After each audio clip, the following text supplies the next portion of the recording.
High, আজকে আমরা start করব ইলেকট্রিক ফিল্ড বা তড়িৎ ক্ষেত্র।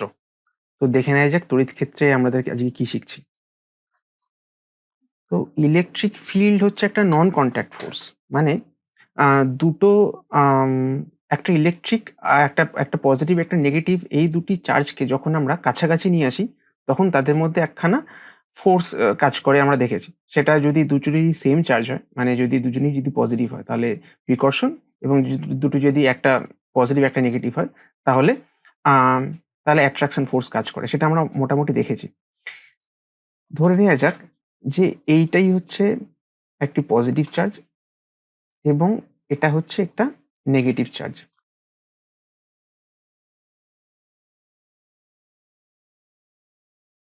এটাকে এক্সটেন্ড করছি, এটাকে নাম দিলাম আমরা কিউ নট, এবং এখানে বেশ কিছু পয়েন্টস আমি অ্যাড করছি। তো আমরা যদি দেখতে পাই যে যদি এই পয়েন্টে পয়েন্টে যদি একখানা যদি আমরা টেস্ট চার্জ রাখি, লেটস সে কিউ, তো তাহলে দেখতে পাবো যে এই এই কিউটি এই পজিটিভ কিউ নটের প্রেজেন্সের জন্য জাস্ট এটা আছে বলে একটা রিপালশন ফোর্স এক্সপিরিয়েন্স করবে। যদি আমরা একে এইখানে না রেখে যদি এটাকে আরো সরিয়ে দিয়ে যদি বি পয়েন্টে রাখি, তাহলে দেখব যে এই রিপালশন ফোর্সটা অনেকটা কমে গেছে। তো তেমনি যদি পয়েন্ট সিতে রাখি, দেখতে পাই যে রিপালশন ফোর্সটা কমে গিয়ে প্রায় নেই, এরকম একটা অবস্থা। এবারে তার বাইরে যদি নিয়ে চলে যাই, লেটস যদি পয়েন্ট ডিতে নিয়ে চলে যাই, তাহলে দেখব এখানে অলমোস্ট কোনো রিপালশন ফোর্স, বিকর্ষণ বল কাজ করছে না। তাহলে দেখতে পাচ্ছি যে অলদো দুটো ফোর্সের মধ্যে অ্যাট্রাকশন বা রিপালশন এটা কাজ করার জন্য একটা ফিক্সড ডিস্টেন্স সবসময় মেনটেন করতে হয়। সেই ডিস্টেন্সের বাইরে চলে গেলে, মানে রেঞ্জের বাইরে চলে গেলে, তখন কিন্তু অ্যাট্রাকশনই হোক বা রিপালশনই হোক কোনো রকম কোনো ফোর্স এক্সপিরিয়েন্স করতে পারা যায় না। মানে ইন শর্ট, কিউ নটের প্রেজেন্সটা এক্সপিরিয়েন্স করা যায় না। তো তার মানে কিউ নটের যে প্রেজেন্সটা, সেটা নিশ্চয়ই একটা ফিক্সড রেঞ্জের মধ্যেই সীমাবদ্ধ। তার বাইরে চলে গেলে তার প্রেজেন্সটা ফিল করা যাবে না। তো এই যে রেঞ্জ যার মধ্যে কিউ নটের প্রেজেন্সটাকে এক্সপিরিয়েন্স করতে পারা যায়, সেই রেঞ্জটাকে বলা হচ্ছে ইলেকট্রিক ফিল্ড কিউ নটের ক্ষেত্রে। এটার এটা একটা কনসেপচুয়াল কোয়ান্টিটি, মানে এটার কোনো অ্যাজ সাচ কোনো ফর্মুলা বা কোনো ভ্যালু নেই। কিন্তু যেটা রয়েছে সেটা হচ্ছে ইলেকট্রিক ফিল্ড ইন্টেন্সিটি বা তড়িৎ ক্ষেত্রের প্রাবল্যের একটা ফর্মুলা। সেটা কি দেখতে পাওয়া যাক। আমরা এখানে বুঝতে পারছি যেহেতু ফিল্ডটা একটা বিস্তীর্ণ এরিয়া, একটা বিশাল বড় রেঞ্জ জুড়ে লেটসে কাজ করছে, তো এই ফিল্ডের মধ্যে থাকলে কেউ কিছু না কিছু ফোর্স এক্সপিরিয়েন্স করবে, কিন্তু কতটা ফোর্স এক্সপিরিয়েন্স করবে সেটা কার উপর ডিপেন্ডেন্ট সেই সব কিছু আমরা জানি না। ধরে নিলাম যে কোনো একটা পয়েন্ট, লেটসে এই পয়েন্টটা পয়েন্ট এ অবধি, এখানে যদি একটা চার্জকে যদি আমি রাখি, তাহলে সে কতটা তড়িৎ ক্ষেত্রের থেকে তীব্রতা লাভ করতে পারবে, সেই সেই ইন্টেন্সিটিটা আমরা জানতে চাইছি। ধরে নিলাম এই কিউ নট থেকে এই কিউ এর ডিস্টেন্সটা হচ্ছে আর। তো এই আর ডিস্টেন্সে দাঁড়িয়ে ইলেকট্রিক ফিল্ডের কতটা ইন্টেন্সিটি কিউ ফিল করতে পারবে এ পয়েন্টে দাঁড়িয়ে, সেটাকে দেখে নেব। তো ইলেকট্রিক ফিল্ড ইন্টেন্সিটি তার ফর্মুলা হচ্ছে, সেটাকে ডিনোট করা হয় লেটার ই দিয়ে। এটার ফর্মুলা হচ্ছে limit Q tends to zero F by Q. মানে যদি একটা খুব ছোট্ট নগণ্য একটি চার্জ, সেটিকে যদি আমি ইলেকট্রিক ফিল্ডের রিজিয়নের মধ্যে, রেঞ্জের মধ্যে যদি আমরা রাখি, তাহলে সে কতটা ফোর্স এক্সপিরিয়েন্স করছে সেইটাকে বলছে ইলেকট্রিক ফিল্ড ইন্টেন্সিটি। এবার এখানে ছোট চার্জ কেন নেওয়া হয়েছে? ছোট চার্জ এই জন্যই নেওয়া হয়েছে, তার কারণটা হচ্ছে যদি কিউ চার্জটি যদি বড় হতো, তাহলে সে কিউ নটের উপরেও নিজের একটা ফিল্ড তৈরি করতে পারতো।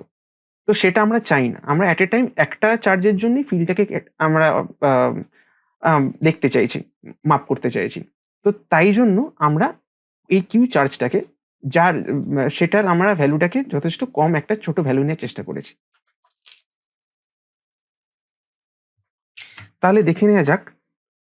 এবারে আমরা যারা লিমিট অ্যান্ড কন্টিনিউটি আমরা যারা জানি, তারা একটা জিনিস জানি, সেটা হচ্ছে যে যদি লিমিট কিউ ইকুয়াল টু যদি টেন্স টু জিরো হয়, আর এক্সপ্রেশনটা যদি হয় এফ বাই কিউ, মানে ডিনোমিনেটারে কিউ রয়েছে, এবার যদি এখানে যদি জিরো বসিয়ে দিই, তাহলে দেখতে পাবো যে ইলেকট্রিক ফিল্ডটা একটা আনডিফাইন্ড ফিল্ড হয়ে যাবে, আনডিফাইন্ড কোয়ান্টিটি হয়ে যাবে, বিকজ F/0 বিকামস আনডিফাইন্ড।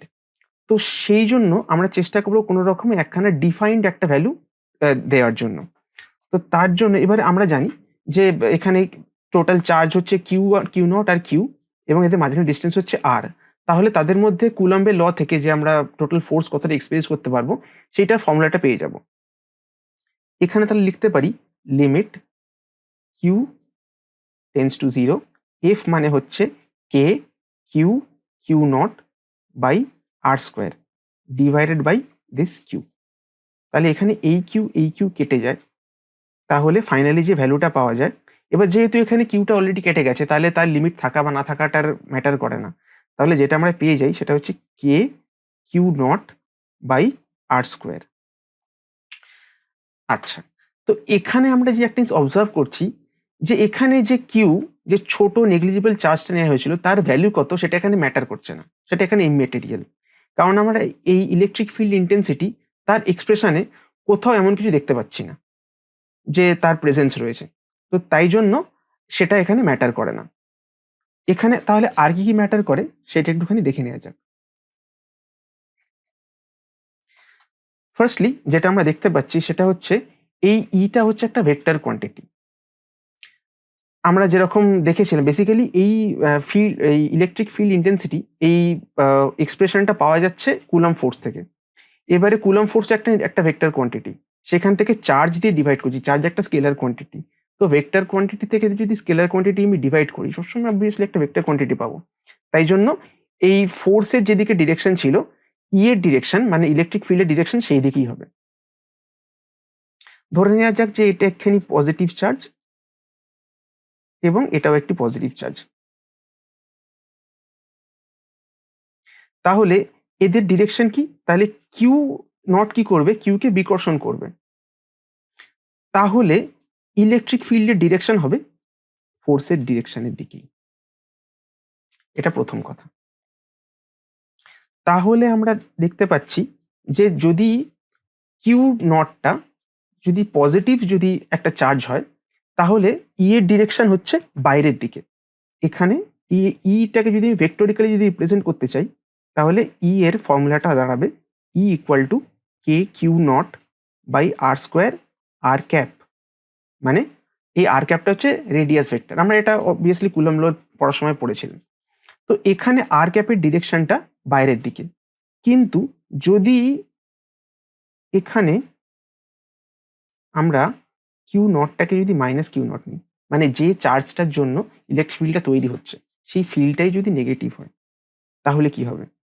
তাহলে যদি, আর এখানে আমি অবভিয়াসলি টেস্ট চার্জটাকে কিউ রাখছি, তাহলে দেখতে পাবো কি এই Q0, এই কিউটা অ্যাট্রাক্টেড হবে -Q0 এর দিকে। কারণ অবভিয়াসলি আমরা জানি যে দুটো একটা পজিটিভ একটা নেগেটিভ, তো অ্যাট্রাক্টেড হবে। তাহলে সেখানে ডিরেকশনটা হচ্ছে এই দিকে।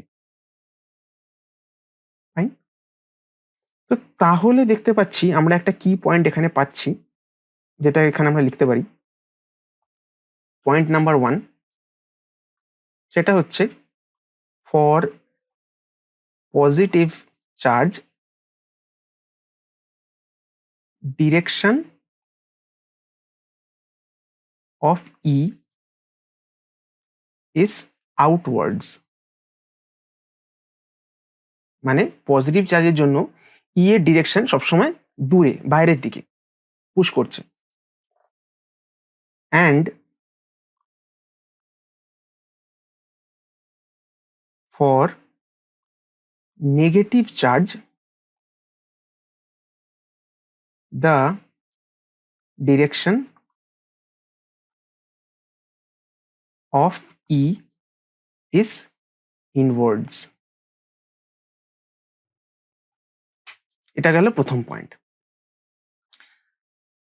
তাহলে আর অবভিয়াসলি আমরা এই জিনিসটা জানি যে এটা হচ্ছে একটা ভেক্টর কোয়ান্টিটি, তো তাই জন্যই অবভিয়াসলি ডিরেকশনটা বার করছি। এটা ফার্স্ট পয়েন্ট হওয়া উচিত ছিল। ঠিক আছে, সেকেন্ড লিখে দিচ্ছি, এখানে সেরকম সিকোয়েন্সটা আমি মেনটেন করছি না এরকমভাবে। ই ইজ আ ভেক্টর কোয়ান্টিটি।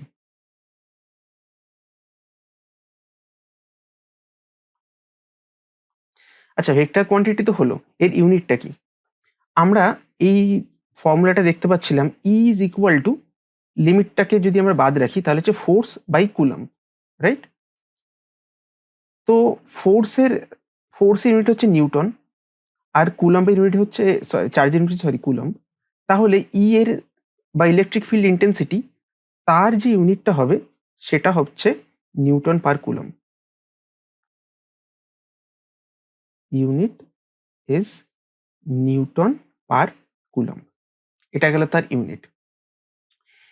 এবারে সেকেন্ড পয়েন্ট হলো, থার্ড পয়েন্টটা হচ্ছে এখানে আরেকটা জিনিস এইখানে দেখানোর কথা ছিল, সেটা হচ্ছে আমরা দুটো পয়েন্ট চার্জ নিয়েছিলাম। আমরা যে চার্জটার জন্য ইলেকট্রিক ফিল্ড তৈরি হচ্ছিল সেইটাকে একবার পজিটিভ একবার নেগেটিভ নিয়ে দেখেছিলাম। এবারে যে চার্জটা এই ইলেকট্রিক ফিল্ডটাকে রিসিভ করছে, তো তার পোলারিটি চেঞ্জ করে দেখি কি হয়। এটা যদি পজিটিভ চার্জ হয় তাহলে কি দেখতে পাচ্ছি, তাহলে ইলেকট্রিক ফিল্ড ইন্টেন্সিটি ডিরেকশন এই দিকে, বাইরের দিকে। কারণ আমরা সবসময় জানি যে পজিটিভ চার্জের জন্য সবসময় বাইরের দিকে ইলেকট্রিক ফিল্ড ইন্টেন্সিটি হয়। আমরা সবসময় ইলেকট্রিক ফিল্ড ইন্টেন্সিটিটাকে এই কিউ নটের রেসপেক্টে বানানোর চেষ্টা করছি, আর কিউ হচ্ছে রিসিভিং এন্ডে রয়েছে, মানে এ কতটা ফোর্স এক্সপিরিয়েন্স করবে বা ইলেকট্রিক ফিল্ড এক্সপিরিয়েন্স করবে সেইভাবে। তো দেখতে পাচ্ছি যে ইলেকট্রিক ফিল্ডের ডিরেকশন এই দিকে, আর ফোর্সের ডিরেকশন কি, ফোর্সের ডিরেকশন এই দিকে, কারণ রিপালশন হবে। সিমিলারলি যদি এবার রিসিভিং চার্জটাকে যদি আমি নেগেটিভ নিই, মানে this is plus Q not আর দিস ইজ মাইনাস কিউ, তো তাহলে দেখতে পাচ্ছি যে অফকোর্স যেহেতু পজিটিভ চার্জ রয়েছে তার ইলেকট্রিক ফিল্ডের ডিরেকশন সবসময় বাইরের দিকে হবে। এটা দেখেছি, এটা জাস্ট ডিপেন্ড করে হচ্ছে যে চার্জটা পোলারিটির উপরে। কিন্তু ফোর্সের ডিরেকশন হচ্ছে অপোজিট, কারণ এখানে ফোর্সটা আর রিপালসিভ না, ফোর্সটা অ্যাট্রাকটিভ। তাহলে দেখতে পাচ্ছি এই পোলারিটির উপর ডিপেন্ড করে দু রকম কেস দাঁড়াচ্ছে।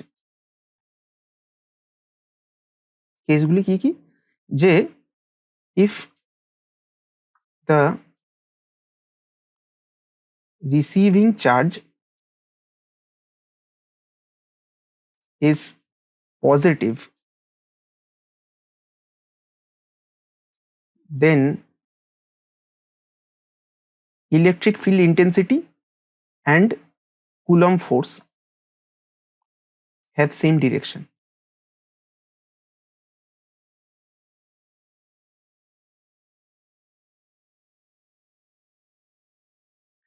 On the other hand, কি দেখতে পাচ্ছি, if Q is negative,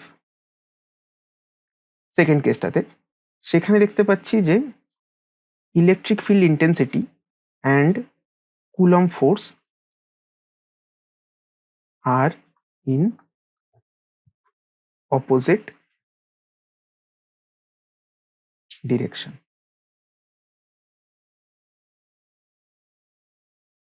এটা গেল দুটো পয়েন্ট, এটা সরি 3 নম্বর পয়েন্ট হবে।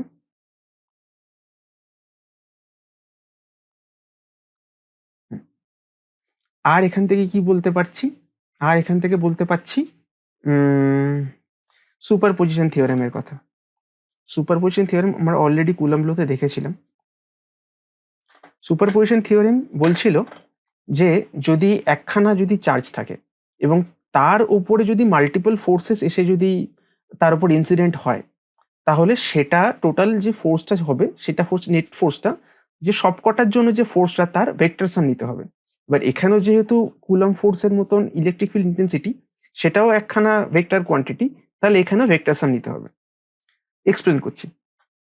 লেটস সে এই কিউটা হচ্ছে রিসিভিং চার্জ, আর এখানে মাল্টিপল এরকম Q1, Q2, Q3, Q4 multiple charges রয়েছে। প্রত্যেক কটার ডিস্টেন্স আমি কিছু না কিছু ধরে নিচ্ছি। লেটস সে এটা ডিস্টেন্স হচ্ছে R1, এটা ডিস্টেন্সটা হচ্ছে R2, এটা ডিস্টেন্সটা হচ্ছে R3, এটা ডিস্টেন্স হচ্ছে R4। তাহলে E1 কত হবে? E1 হচ্ছে K Q1 by R1 square. Similarly E2 equal to K Q2 by R2 square. তো তাহলে এভাবে আমরা E3 E4 এগুলো সবই বার করতে পারবো। কিন্তু যেহেতু দেখতে পাচ্ছি যে এরা ভেক্টর কোয়ান্টিটি এবং সবকটাতেই E1 এর ডিরেকশন সবসময় এই দিকে, E2 ডিরেকশন এই দিকে, E3 ডিরেকশন এই দিকে, E4 এর ডিরেকশন এই দিকে। তো সবসময় দেখতে পাবো যে প্রত্যেকের ডিরেকশন আলাদা, এবং যখন আমাকে সাম করতে হবে তখন ভেক্টর সাম যেভাবে করে একটার সাথে একটা করলাম, তারপরে দেন যে রেজাল্টেন্টটা পেলাম তার সঙ্গে অন্য একটা, তারপরে তার সাথে আর একটা, এইভাবে আমরা একটার সাথে একটা এইভাবে ভেক্টর সাম করতে যাব, করে করে দেখবো যে ফাইনালি নেটটা আমরা কত পাই। এর উপর আমরা প্রবলেম করব। আপাতত এটা থিওরির জন্য। তারপরে যখন আমরা নেক্সট দিন যখন প্রবলেমগুলো যখন করবো তখন মোটামুটি ডিসকাস করব এইগুলো থেকে কত কালারফুল প্রবলেমস আমরা করতে পারি, সেটাতে আমরা আসবো।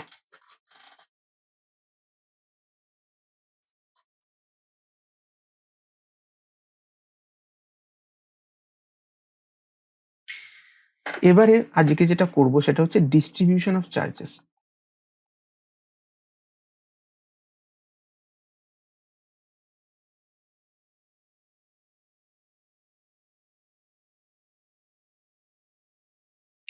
আমরা কুলম্ব ল এর যখন লিমিটেশন যখন পড়েছিলাম তখন দেখেছিলাম যে Coulomb law is only defined for point charge. মানে যদি একটা পয়েন্ট চার্জ থাকে তার জন্যই একমাত্র কুলম্ব ল স্যাটিসফাই করতে পারে, আদারওয়াইজ কিন্তু কুলম্ব ল স্যাটিসফাই করতে পারে না।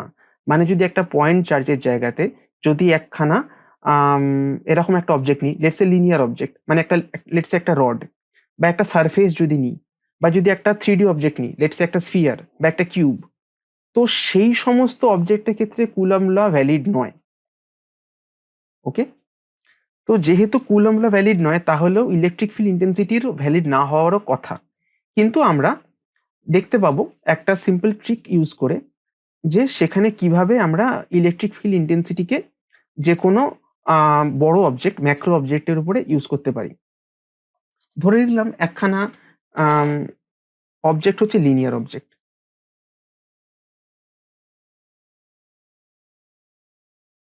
মানে যার শুধু লেন্থ রয়েছে। ধরে নিলাম একটা রড। ওকে,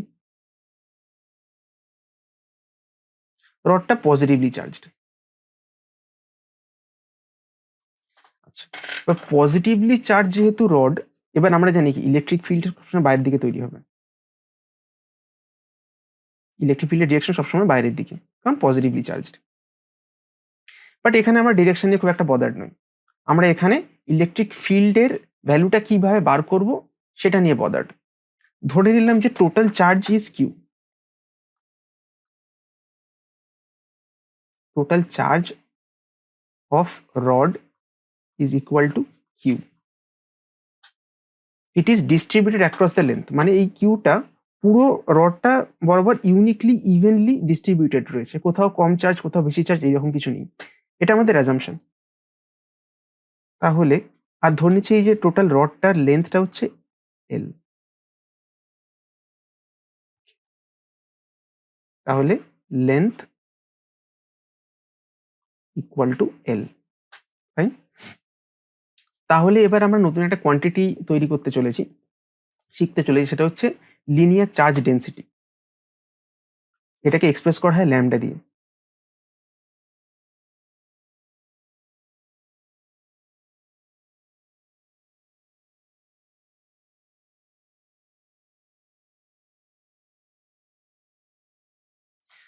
তো যদি দেখতে পাই যে টোটাল চার্জটা এল লেন্থ বরাবর অ্যাক্রস ডিস্ট্রিবিউটেড, তাহলে একটা ইউনিট লেন্থ তার মধ্যে কতটা চার্জ রয়েছে সেটাকে দেখা হয় ল্যামডা হিসেবে।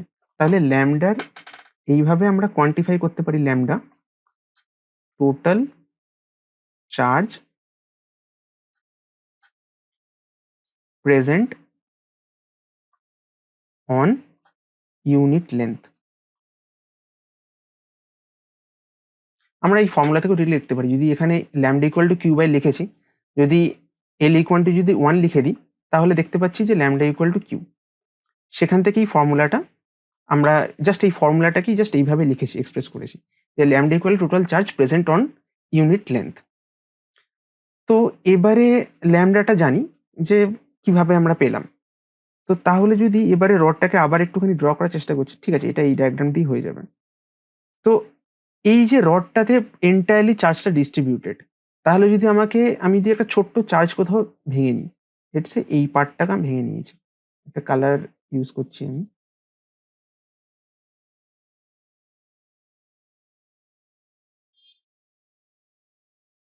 লেটস সে এই কালারটা ইউজ করছি।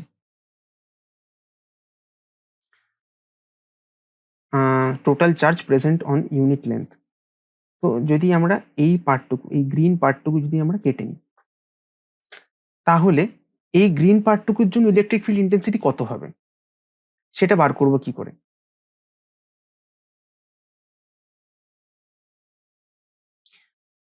তো তাহলে এর জন্য একটা লেটস সে আর ডিস্টেন্স দূরে কতটা ইলেকট্রিক ফিল্ড তৈরি হবে আমাকে বার করতে হবে।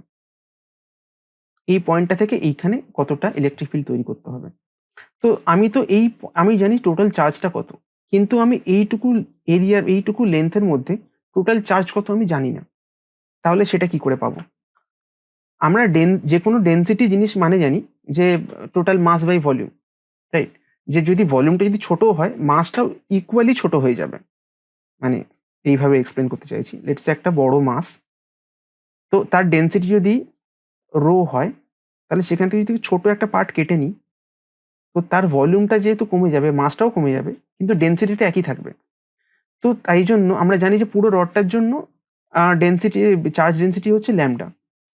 কিন্তু আমি যদি টোটাল লেন্থটা না নিয়ে যদি এইটুকু যে চার্জটা আমি নিয়েছি, এইটুকু রডের যে এইটুকু পার্ট নিয়েছি, সেই পার্টটাকে যদি ডিএল বলি, ছোট ছোট একটা চার্জ, ছোট একটা লেন্থ, সেইটুকু লেন্থের মধ্যে কতটা চার্জ রয়েছে, ধরে নিলাম সেইটুকুর মধ্যে ডিকিউ চার্জ রয়েছে।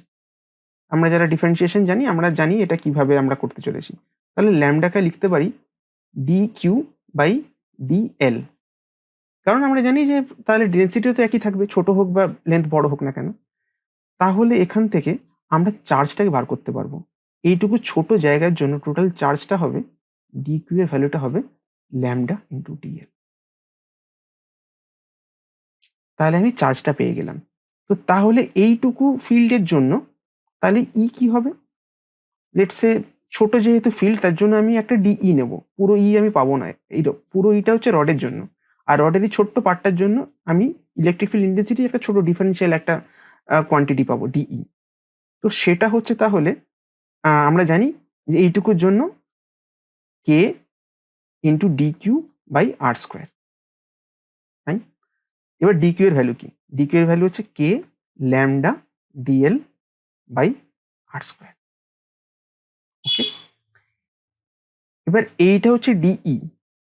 তাহলে যদি আমি ই এর ভ্যালুটা বার করতে চাই, মানে টোটাল রডটার জন্য ইলেকট্রিক ফিল্ড কতটা হবে সেটা বার করতে চাই, তাহলে ই হবে ইন্টিগ্রেশন অফ ডিই, যেটা কিনা হবে এখানে কে আর ল্যামডা এই দুটো কনস্ট্যান্ট, কারণ আমরা জানি কে একটা ডাইলেকট্রিক কনস্ট্যান্ট আর ল্যামডা হচ্ছে লিনিয়ার চার্জ ডেন্সিটি, যেটা কিনা কনস্ট্যান্ট হয় সবসময়। তাহলে কে আর ল্যামডা এই দুটো ইন্টিগ্রেশনের বাইরে চলে গেল, সেখানে ডিএল বাই আর স্কোয়ার পড়ে রইল। এটাকে আমরা টোটাল লেন্থ এল বরাবরে আমরা এটাকে ইন্টিগ্রেট করব। এটা লিমিট, এলটা এর আর স্কোয়ারের পার্ট না, এটা হচ্ছে ইন্টিগ্রেশনের লিমিট, মানে এটাকে লিনিয়ার ইন্টিগ্রেশন বলে। তো আমরা যদি এই টোটাল ডিএল বরাবর যে চার্জটুকু নিয়েছিলাম, আমরা যদি ডিএলটাকে ছোট ছোট ডিএলগুলোকে এরকম ইন্টিগ্রেট যদি করে করে যাই, তাহলে কি পেয়ে যাবো? তাহলে আমি টোটাল লেন্থটা পেয়ে যাবো। এবং এই টোটাল লেন্থটার উপরে যদি আমি ইন্টিগ্রেশন করি চার্জটা কত, তাহলে পেয়ে যাবো হচ্ছে কিউ। এবারে ছোট ছোট পয়েন্টের জন্য যদি আমি দেখতে চাই যে প্রত্যেকটা পয়েন্টের জন্য ইলেকট্রিক ফিল্ড ইন্টেন্সিটি তৈরি হবে, তাহলে সেই ইন্টেন্সিটিগুলোকে যদি ছোট ছোট ইন্টেন্সিটিগুলোকে সাম আপ করতে করে করে যাই, তাহলে আমি পেয়ে যাব টোটাল ইলেকট্রিক ফিল্ড ইন্টেন্সিটিটা। আমি যদি ডায়াগ্রামেটিক্যালি দেখতে চাই, দেখতে পাবো যে এই যে আর বরাবরে, লেটস সে এই রেঞ্জ বরাবর একটা ইলেকট্রিক ফিল্ড তৈরি হচ্ছে এই ছোট পয়েন্টের জন্য। তাহলে এই পয়েন্ট যদি নিই আমি এইখানে, তাহলে এখানে এই রকম রেঞ্জ বরাবর একখানা ইলেকট্রিক ফিল্ড তৈরি হবে। তাহলে যদি পুরোটা রডটাকে যদি আমি ক্যালকুলেট করি, তাহলে দেখতে পাবো এইরকম একখানা চার্জ ইলেকট্রিক ফিল্ড আমরা তৈরি করতে পারছি। ওকে, যদি প্রত্যেকটা পয়েন্টের জন্য, যেমন এই মাঝখানের পয়েন্টের জন্য ইলেকট্রিক ফিল্ড নিই, তাহলে তখন ইলেকট্রিক ফিল্ড হয়ে যাবে এইরকম দেখতে। তো প্রত্যেক কটা পয়েন্টের জন্য এই এন্ড থেকে এই এন্ড অবধি প্রত্যেক কটা পয়েন্টের জন্য যদি সাম আপ করে করে করে করে যাই, তাহলে এরকম একখানা আমি ইলেকট্রিক ফিল্ড তৈরি করতে পারবো। এবং সেই ইলেকট্রিক ফিল্ডটার ভ্যালু হবে K lambda linear integration DL by R square. শুধু এই রকম নয়, এটা ছাড়াও আমাদের আরো বেশ কিছু কোয়ান্টিটিস রয়েছে। যেমন আমরা ল্যামডা নিয়েছি লিনিয়ার চার্জ ডেন্সিটি, সেরকম হয় surface charge density. Surface charge density এটাকে এক্সপ্রেস করা হয় সিগমা দিয়ে। তো যেহেতু সারফেস চার্জ ডেন্সিটি, তাই জন্য এখানে লাইনের লেন্থ বাদ দিয়ে এখন আমরা এরিয়াকে নেব। মানে এরকম যদি একটা এরিয়া যদি নেওয়া হয়, যে কোনো ইরেগুলার শেপড এরিয়া আমরা নিতে পারি, সেখান থেকে এইটুকু টুকরোকে আমরা বেছে নেব। লেটস সে এইটুকু এরিয়ার ভ্যালু হচ্ছে এ ডিএ, টোটাল এরিয়াটা এ। তাহলে আমরা সিগমার ভ্যালু হচ্ছে টোটাল চার্জ, লেটস সে ধরে নিলাম যে এখানে এটা পজিটিভলি চার্জড, এই পজিটিভ চার্জের ভ্যালু হচ্ছে টোটাল ভ্যালু হচ্ছে কিউ, আর টোটাল এরিয়াটা হচ্ছে এ। তাই তো সেই রকমভাবে ইন্টিগ্রেট করলে আমরা এটাকে পেয়ে যাব। এবার তাহলে টোটাল চার্জটা কত হচ্ছে? টোটাল চার্জটা হচ্ছে সিগমা ইন্টু এ। এবারে এইখানে যেরকম ইন্টিগ্রেট করে ছোট ভ্যালুগুলোকে জুড়ে জুড়ে বড় করে আমি যেরকম ই পেয়েছিলাম, তেমনি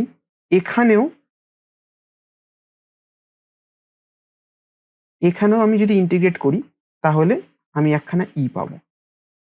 তাই এই ইটা হবে এখানে যেরকমভাবে পেয়েছিলাম কে সিগমা, এখানে এরকম পেয়েছিলাম ডেল্টা এল ডিএল, মানে ছোট একটা লেন্থের একটা পার্ট, এখানে হয়ে যাবে সেটা ছোট এরিয়ার পার্ট বাই আর স্কোয়ার। আর এখানে করেছিলাম লিনিয়ার ইন্টিগ্রেশন, এখানে করব সারফেস ইন্টিগ্রেশন, মানে ইন্টিগ্রেশনটা আমাকে থ্রু আউট পুরো সারফেস জন্য নিতে হবে। মানে এইটুকু ছোট টুকরোর জন্য যদি একটা ডিই যদি আমি পাই, তাহলে বড় সারফেসটার জন্য টোটাল আমি ইলেকট্রিক ফিল্ড ডেন্সিটি কি হবে সেটার ফর্মুলা পেয়ে যাবো এখান থেকে। আর এই ফর্মুলাটাও equally important. Surface charge density define করতে গেলে এটা করতে হবে। সারফেস চার্জ ডেন্সিটির ডেফিনেশন হবে যে একটা ইউনিট এরিয়ার মধ্যে যতটা চার্জ রয়েছে সেইটাকে বলা হচ্ছে সারফেস চার্জ ডেন্সিটি, রাইট? এবারে ফাইনালি দেখবো ভলিউমের ক্ষেত্রে। ভলিউমের ক্ষেত্রে একদমই সেম, কোনো কিছুই আলাদা নয়।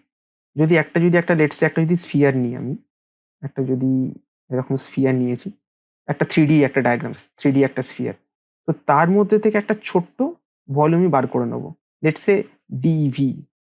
পুরোটার ভলিউম হচ্ছে লেটসে ভি, এইটুকুর জন্য ডিভি। আর এখানে আচ্ছা এখানে লিখে দিই, এখানে হচ্ছে volume charge density. Volume charge density সেটাকে আমরা এক্সপ্রেস করি রো দিয়ে।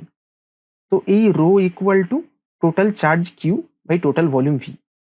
ওকে, তাহলে টোটাল চার্জ হচ্ছে Q equal to rho into V. তাহলে এর ছোটটুকু পার্টের জন্য আমরা ইন্টিগ্রেট করে বার করতে ছোট, মানে এই ডিভি পার্টের জন্য আমরা জানি যে রো ইকুয়াল টু আগেরটার মতনই আমরা দেখবো যে d Q by d v. তো তাহলে এইটুকুর জন্য টোটাল চার্জটা হবে d q equal to rho d v. এবারে এইটুকুর জন্য চার্জ পেয়ে গেলে এইটুকুর জন্য ইলেকট্রিক ফিল্ডও তৈরি করতে হবে।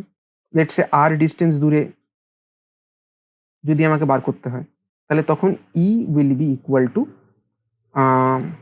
এইটুকু ছোট পার্টের জন্য নিচ্ছি তাই জন্য ডিই নেব। তাহলে ডিই হচ্ছে কে, চার্জ হচ্ছে d Q by R square, আবার কে হচ্ছে কে রইল, ডি কিউ ভ্যালুটা হচ্ছে রো ডিভি বাই হয়ে যাচ্ছে আর স্কোয়ার।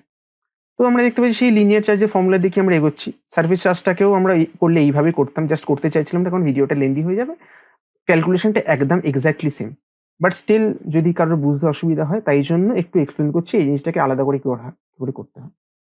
তাহলে অবভিয়াসলি আমরা যদি এটাকে ইন্টিগ্রেট করি, total electric field due to this whole sphere, এই পুরো স্ফিয়ারটার ভলিউমের জন্য টোটাল ইলেকট্রিক ফিল্ড কত তৈরি হবে সেটা হচ্ছে ই উইল বি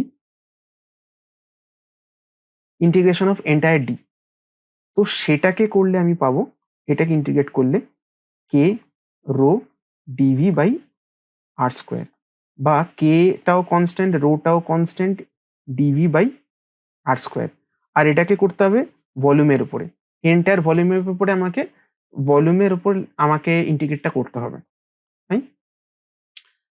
তো এখানে আমরা ইলেকট্রিক ফিল্ড কাকে বলে, ইলেকট্রিক ফিল্ড ইন্টেন্সিটি কাকে বলে, ইলেকট্রিক ফিল্ড আর ইলেকট্রিক ফিল্ড ইন্টেন্সিটির মধ্যে কি তফাৎ সেটা আমরা জানতে পারলাম, যেটা অনেক জায়গাতে সেরকম অতটা ভালো করে হয়তো বইতে এক্সপ্লেন করা যায় না, করা হয় না সেভাবে। দুটোকে জেনারেলি একই কোয়ান্টিটি হিসেবে ট্রিট করা হয়, সেটা একেবারেই নয়। ইলেকট্রিক ফিল্ড হচ্ছে কমপ্লিটলি একটা কনসেপচুয়াল কনসেপ্ট, আর ইলেকট্রিক ফিল্ড ইন্টেন্সিটি সেটা মেজারেবল, মেজার করা যায়, তার জন্য ফর্মুলা রয়েছে। তো সেটা জানলাম। তো তার সাথে সাথে দেখলাম যে যদি লিনিয়ার চার্জ থাকে, বা যদি একটা সারফেস চার্জ থাকে, বা যদি একটা ভলিউমেট্রিক যদি চার্জ থাকে, তো সেইটার জন্য ইলেকট্রিক ফিল্ডের কিরম কি ভ্যালু আসতে পারে সেটা জানলাম। তাছাড়াও এই বিভিন্ন রকম চার্জ ডেন্সিটি, মানে লিনিয়ার চার্জ ডেন্সিটি, তারপর surface charge density, volumetric charge density, এই কোয়ান্টিটিগুলো সম্বন্ধেও মোটামুটি আমরা আজকে শিখলাম। তো ভিডিওটা কেমন হলো নিশ্চয়ই কমেন্টে জানিও। যদি ভিডিওটা ভালো লাগে তাহলে লাইক করো। যদি এরকম কন্টেন্ট আরও পেতে চাও তাহলে চ্যানেলটি সাবস্ক্রাইব করো। দেখা হবে নেক্সট ভিডিওতে। Thank you.